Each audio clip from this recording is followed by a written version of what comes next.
dnešnej konferencii energetický manuál. Pôvodne sa to malo volať, že energie polopate, ale bolo mi povedané, že to je taký hrozný názov, že až takí sedláci nemáme byť. Tak sme to troška premerovali, ale ten účel tej konferencie je naozaj, aby sme sa polopate dozvedeli tie detaily, ktoré vás zaujímajú v praxi, lebo teórie už bolo dosť, tých konferencií na tému rozpočtovania tepla a vôbec energií a energetiky len tento rok bolo niekoľko, ale dnes pevne verím, že budete mať aj divácké otázky a budete sa pýtať na detaily, ktoré vám pomôžu a že si to tu len tak neoceníte.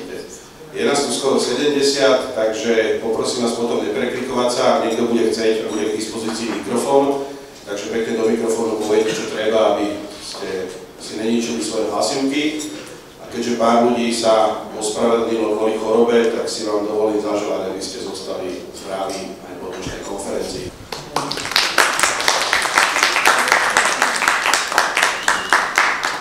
S občianskym združením Podpora správy zvládnete všetko.